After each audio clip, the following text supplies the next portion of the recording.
Welcome back, gang. It's Deltia from Deltiasgaming.com here with another class guide for the Nightblade in the Elder Scrolls Online. You'll want to watch this video for an in-depth analysis of the class, what makes it unique, the skills, passives, in my opinion, on the overall strengths and weakness of the Nightblade. In the very end of the video, I'll even have some sample build templates and link in the description if you want to stay up to date on the latest Nightblade builds. Also, make sure to click that like and subscribe and leave me a comment so this video can grow and help out other community members. And also, you gotta come watch me on twitch.tv/Deltiasgaming where I play these builds and interact with you, the community. Thanks for watching.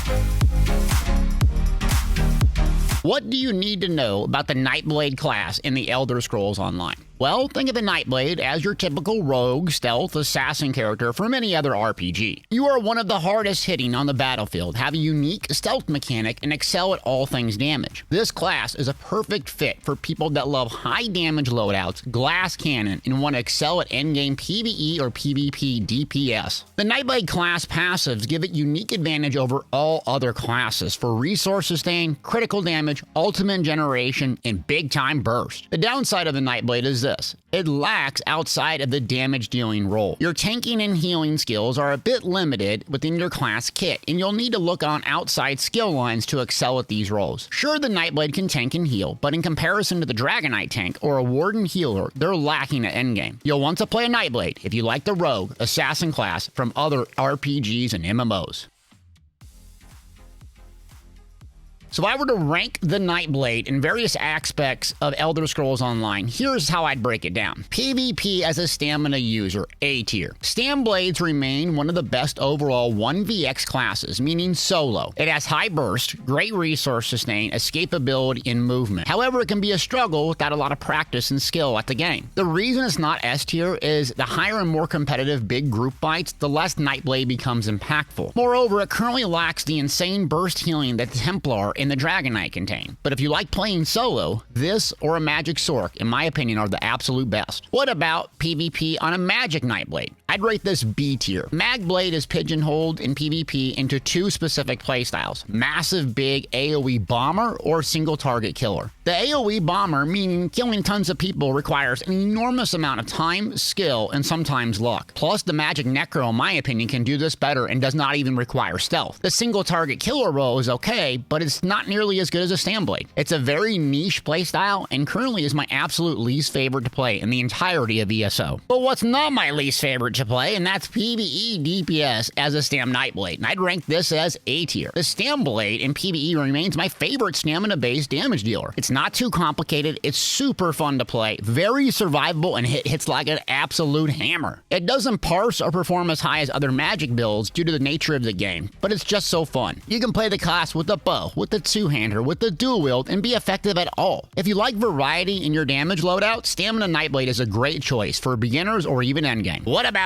PvE DPS magic? Well, you know, I didn't like the Magblade in PvP. It's the exact opposite. I'd rank it as S tier. The PvE context, it remains my absolute favorite for top-end DPS and content. When I want to do something really hard, I pick up a Magic Nightblade. Does it parse the highest in the game? I don't know, but you'll have unmatched resource sustain, ultimate generation, and crazy damage, AoE or single target. You have great utility, range, mobility. It's not overly complex. It's my favorite DPS class when I'm doing the hardest things in the hard modes in the game. Now, the two things where the Nightblade struggles is healer. I'd rank this C tier as one of the worst in ESO. The reason why is they offer nearly nothing unique or relevant to the group or raid. And sure, they can do a lot of great pure heals per second, but endgame PvE or PvP is not much about heals per second as it is much about the buffs. You're almost entirely reliant on outside skill lines, and it just doesn't bring anything unique or impactful like the other classes do. And this goes the same for the tank, as I would rank it C tier. Sure, the Nightblade tanking is fun. You can sit there and heal yourself and a bunch of other people and stay alive. But what does it really offer to the group? You don't have the Dragonite's utility, you don't have the Warden's utility, you don't have the Necro's ultimates, there's no crazy powerful CC that locks people into place, and you have to go onto outside skills lines like Undaunted to find something unique to give to the group. Sure, you can just sit there and hold block and heal, but that's not what endgame PvE tanking's about, and the Nightblade lacks in that area. Now let's switch gears and talk about all the skill lines and break down the skills and how and why you would use them.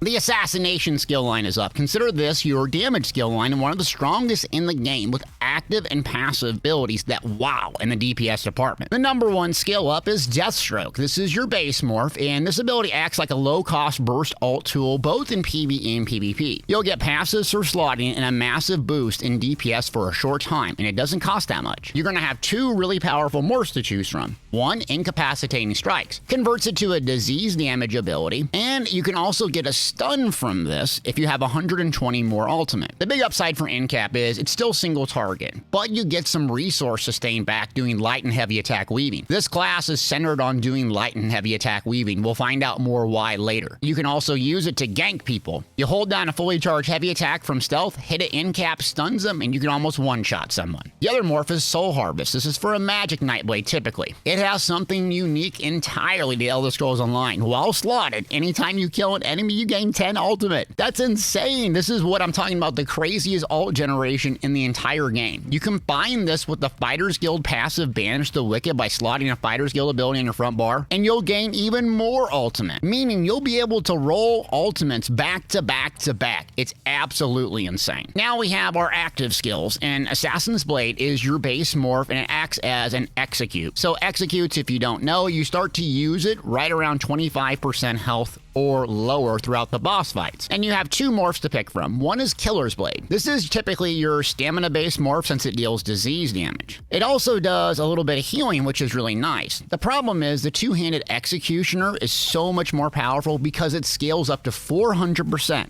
At 50% health rather than 300% at 25. Thus, most people take two-hander or even dual-wield whirling blades and don't use this, but it's great starting out if you need a little bit of healing. And the other morph is Impale. This also works really well for a magic Nightblade because the Destruction Staff skill line doesn't have an execute built in. So even though it's at 25% health and 300%, this is great and it's at range, and magic Nightblades take this for sure. Now you have a Gap Closer, and the base morph is called Teleport Strike. I typically shy away from this ability in Gap Closers in general, as I think it's kind of a noob trap if I were to be honest. But it allows you to jump into fights, have some mobility, and starting out, it's okay. You have two different morphs to pick from, Lotus Fan and Ambush. Lotus Fan is the magic-based version. The nice thing about this is it does give minor vulnerability. That minor vulnerability becomes less and less impactful, especially in PvE. And it does have a decent amount of damage, AoE, and a dot, but it's pretty niche in my opinion. Ambush is the next skill up, and this is kind of the stem-based version, and it gives you power, increasing your light and heavy attacks after you use it. Again, I shy away from this because I don't think ganking and jumping into the fray is the way to go about this, but it's pretty niche. If you like a Gap Closer that hits pretty hard, it's an option. Next up is Blur. The base morph for this ability gives you major evasion, increasing your damage taken from area attacks by 20% for 26 seconds. This is absolutely huge because it's a magic-based ability and you don't have to wear medium armor to get access to this. And built into the class kit, it's one of the only places you can get major evasion without using medium armor. You're going to have two morphs to pick. One is Mirage. This gives minor resolve. So tanks typically stack major and minor resolve to get the resistances up for 30,000. And this is the tanky morph that you can use in both PvE or PvP. And you have Phantasmal Escape. This is really good, my favorite morph, because it removes snares and immobilizations. Typically people go for the Race Against Time Psijic Order skill or Shuffle to remove this. Consider this a must for high mobility fights, especially in PvP. Now you have another niche skill here, and that's Mark Target. What it's going to do is mark a target, reduce their armor via major breach, and if you kill them, you're going to get a bunch of max health. This is your typical in-stealth assassination type ability. Mark a target, nuke them, you get a heal. It's very niche for PvP, and it might be okay when you're starting out PvE, learning the game, and you just need some healing. You're going to have two morphs to pick from. Piercing Mark. This morph gives a unique effect where someone cannot go back into stealth, so it's essentially a counter gank tool against other Nightblades, very niche, or Reaper's Mark, which gives you massive damage boost via major berserk. Again, I shy away from both of these because there's better options in my opinion. Speaking of better options, that's Grim Focus, one of the most powerful damage abilities in the game. The reason why is, I remember I talked about light and heavy attacks being the focus of the Nightblade. This is why. Every time you light and heavy attack, you're going to get a stack, up to 5 stacks. Each stack gives you 60 weapon or spell damage. So at 5 stacks, you're going to have a lot. Your ability is actually going to change the way it looks, and you can fire off something called the Assassin's Will. This is going to hit really hard, and it's going to heal you if you're in melee range. The too long didn't read here is, you're going to have a massive amount of weapon and spell damage if you're able to light attack, weave, and maintain those 5 stacks. Plus, you have an almost free damage ability that heals you. Incredible ability. And then you have 2 basic morphs for this, Relentless Focus and Merciless Resolve. Relentless Focus, consider this the disease damage / stamina morph. It's going to last longer, making it much easier to maintain. And then you have Merciless Resolve. This is going to deal more damage and heal for more. The downside of this is it's harder to get in melee range. You're typically using this as a range caster. The fact that it heals for a lot, you kind of close the gap typically, fire it off, and then peel back into range. Both are really good options depending on your role.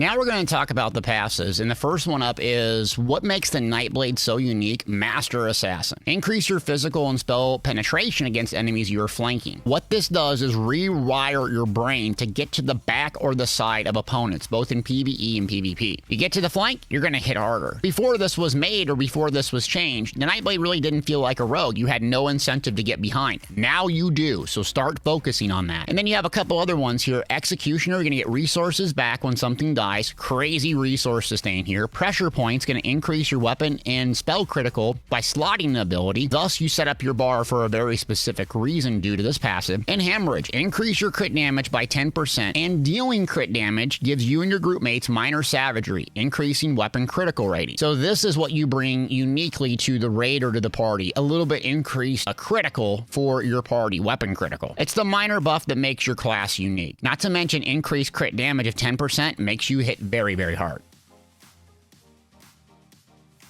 And now on to the next one, and that's the Shadow skill line. Overall, consider this your utility skill line with a main spammable attack and some unique class ability, on-demand stealth. Everyone's favorite or least favorite thing about the Nightblade. Up first, we have the ultimate, and that's Consuming Darkness. This skill used to be insanely good, but really lacks in its current form because major protection is so easy to obtain. You can just slot Flare from the Alliance War support skill line and get this buff. Thus, this is kind of a weak defensive ultimate and weak damage in its current state. You have 2 morphs. One is Bolstering Darkness. This is just going to give major protection outside the area, very meh. And then Veil of Blades. Deals some decent damage over time. Back in 2015, this was relevant. Sadly, it's lackluster now. And on to the active skills, and what's not lackluster is Veiled Strike. It's one of the most fun skills in ESO because it feels like the rogue class from Dungeons and Dragons. You'll hit from the flank, stun, set off bounds, and if you remember earlier, our passive deals more damage from the flank. So you're going to go in stealth, fully charge heavy, and land this at the same time, and it's super rewarding in PvE or PvP. This is what makes the Nightblade gameplay loop so dang fun. You have 2 options. One is Surprise Attack. This is physical, so typically what stamina builds use. It's going to add the Sunder status effect, thus lowering armor. This is also going to open up some gear options like Stuns and Ravager. The key here with this ability is that it stuns but also off balance. You can fully charge heavy attack when someone's off balance with a little twirly above their head and get double the resource sustain. Concealed Weapon, this is the magic base morph and increases movement speed while stealth. Basically, it's very niche, but it's also very fun because you can slot this and go vampire and go super fast in the battlefield. And then now you have Shadow Cloak. Cloak yourself in shadow and become invisible for 3 seconds. Why I laugh is because people either love this or hate this. It basically works by giving you a short period of invisibility, but opponents can knock you out with direct damage effects. It's your getaway tool, but it takes a lot of skill to really use this appropriately in PvP. You're going to have 2 morphs. Shadowy Disguise is going to give you a guaranteed crit. Thus, most Nightblades in PvP use heavy in-cap combo and stack massive crit damage because you get a guaranteed crit to land. You won't be using this at endgame PvE, but you will for PvP. Dark Cloak. This morph is going to give you healing rather than making you go in stealth. So it's really good. Don't sleep on this ability. You can do no cloak Brawler Blade and be absolutely insane and powerful. It scales off max health in its current form, meaning it's primarily aimed for tanks to use, but you can use it in PvP as long as you have a decent max health pool. You pair this alongside another heal and you have very good heals per second, not to mention minor protection, which stacks on major protection to be a very defensible Nightblade without the need for stealth. Next up is Path of Darkness. This is going to give you major expedition for you and your group. It acts as a massive AoE wide carpet that does a little bit of damage or healing. You have 2 morphs, and Twisting Path is up first. That is the damage morph, and typically what magic Nightblade PvE DPS takes. It's going to do huge, massive AoE and add some speed. You pair this with something like Unstable Wall of Elements on your back bar and you got massive dots. And Refreshing Path is the other morph. This is a heal morph and it's mainly used for niche PvE healing or PvP builds, not that useful in its current state. Next skill up is Aspect of Terror. This is pretty useful. It's your AoE massive stun. It's unique and worth explaining as it acts as a fear. That means if someone is holding block or dodging, they can't prevent the stun, making fears one of the best stuns in the game. Mass Hysteria is the first morph up, and this is going to increase the amount of folks that you can stun, and it's a great thing to equip if you're trying to get escape and you need an on-demand stun. Manifestation of Terror is an odd morph that allows you to kind of place a trap. I've got to be honest with you, I've never used it or found it relevant. Speaking of useful and relevant, Summoning Shade is up next, and this thing is crazy powerful. It's one of the most unique and interesting skills in the entire Elder Scrolls Online. The base morph just summons a little battle buddy, and it's about to get more interesting. Dark Shade is the first morph up, and this is going to do a lot of damage, and I mean a lot. It's so strong in its current form that my Stam and Magic Nightblade both use this. It doesn't require a target to cast, so it's perfect for solo arenas. You can cast it as the portals spawn and do a lot of damage. The next morph up is Shadowing Image, and I could do about a 30-minute video on this skill alone. It allows you to essentially travel back to the shadow image. It's one of the hardest skills to master in ESO, but if you work on it, you'll be one of the most annoying Nightblades on planet Earth. You can also use it vertically, so you can put it up on a floor and then travel down to another floor on the top of a tower down to the bottom. Crazy escape and big plays with this thing.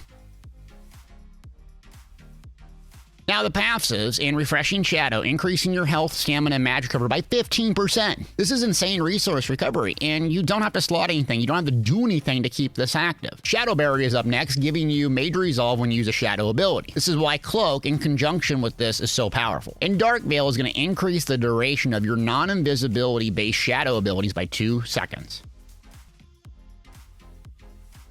The Siphoning skill line is up next. Think of this a little bit of your survivability healing skill line. The ultimate Soul Shred is up, and this is going to be like an AoE magic and stun. And it's going to do some healing in one of the morphs as well. First morph up is Soul Siphoning. This is kind of the PvE morph that heals allies and acts as a low-cost oh crap heal and it procs Major Vitality, which is useful. However, I consider the Restoration Ultimate Life Giver better, especially because of the mobility, but it's worth experimenting. Soul Tether is up, and this is your oh crap back bar defensive ultimate that does a ton of damage and good healing. This is what you're going to use when you're struggling, and you can use this in PvE as well if you're like, oh crap, I just need to heal my back bar. First active ability up, and one of the best, is Strife. You're going to basically do a range single target magic damage that's going to heal you or nearby allies for 50% of the damage done every 2 seconds for 10 seconds. It acts as a single target spammable that heals. It's great damage, heals, and this is what makes you so survivable. Even early on in the base game, if you're struggling, slot this and use it. You have 2 morphs, and Funnel Health used to be meta, but not so much anymore. This skill acts like the group utility morph and sacrifices the damage, but still does the healing. Whereas Swallow Souls isn't going to heal other, but it's going to do a lot more damage. This is one of the staples in PvE DPS because they're a great main spammable on par with some of the other ones. But it keeps you alive through almost anything because the amount of healing you get from this is staggering. The more damage you do, the more healing you get. Hits very hard, great range, procs passives, heal over time. Not much else to say about it. It's insane. Next up is Malevolent Offering. This is a really oddish type skill that heals you or an ally, but also deals damage from yourself. Very odd. Healthy Offering is the first morph, and this acts as a burst heal that also provides minor mending. It's a bit odd because it drains your health after, but it can be very good if you're on a mag or stand build and need a burst heal. Shrewd Offering is up next. A cheap ability, but not worth taking in my opinion. Next up, we have Cripple, and what this does is acts as your base damage over time ability that also snares and slows targets. It's single target, but great to combine with Swallow Souls early on for great damage. Debilitate is the first morph up, and it's going to apply Magic Steel, which is useful sustain in certain situations, especially starting out. However, in PvE later on in the game, most folks will be running certain buffs and debuffs that give this buff anyways, so it's not that useful outside of the early part of the game. Next morph up is Crippling using grass. This is going to provide an immobilization, which is good for crowd control single target. However, this won't work on bosses, and some players have immunity to this, so not much benefit. Next up is Siphoning Strikes. So this ability acts as a healing tool and later on a resource sustain tool. This, alongside some of the Nightblade passives, is the reason you have such great resource sustain. Don't sleep on this skill and constant heals. Now imagine using this, light attack weaving, and swallow souls. Massive heals per second. Leeching Strikes is up next, and this is going to be your stamina based ability. You're going to get resource sustain tool for stam blades in PvE and PvP. Siphoning attacks, this is going to be your magic based resource sustain tool. Next ability up is Drain Power. This is your AoE damage ability that costs magic and provides your weapon and spell damage buffs. Most players get their buffs via potions or other skills, but at the base game it's still a nice thing to use for AoE damage because you don't have to have a certain weapon to equip it, and it has a big AoE radius. You have two morphs to choose from. One is Power Extraction. This is the stamina based morph, but to be honest with you, I rarely use it and think there's a bunch of options outside of this to use. And then there's Sap Essence. This is really good on the other hand in Magic Nightblades, especially during AoE trash pulls or in PvP bombs, you name it. You're going to get heals for doing it, do a ton of magic damage, and get your spell damage buff. So now imagine you're using this alongside Siphoning Attack, alongside Swallow Souls, massive healing for you, well, and your group. Now let's talk about the passives, and we're going to get to the ultimate generation first with Catalyst. After drinking a potion, you gain 20 ultimate. How I use this is usually use an ultimate on my back bar, drink a potion, kill a couple mobs, and then do a Swallow Souls or an end cap straight away after. Running back-to-back ultimates. It's crazy. Magic Flood, increasing your magic by 8% when you slot a siphoning ability. Thus, you can slot one on your front and one on your back and get a massive max magic pool. And then Soul Siphoner, increase your healing done by 3% for each siphoning ability slotted. And Transfer, casting a siphoning ability while in combat generates 2 ultimate, and this effect can occur once every 4 seconds. This is another great reason to use Swallow Soul as your main spamble, is the ultimate generation. Well, that's the skill lines, the morphs, and some of the reason you'd use them. I'm just going to show you some sample templates of builds in case you're interested.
Well, gang, that's a video. I hope you got something out of this. The Nightblade, really good. Typical rogue stealth damage dealer. My go-to in PvE, DPS, or PvP if I want to just go play solo. Outside of that, I don't really care for it in tanking and healing, but it's the Elder Scrolls Online. The vast majority of the content, you can do it and be just fine. Thanks for watching this video. Make sure to like, comment, subscribe, and also come watch me on twitch.tv/Deltiasgaming where I play these builds live. Thanks.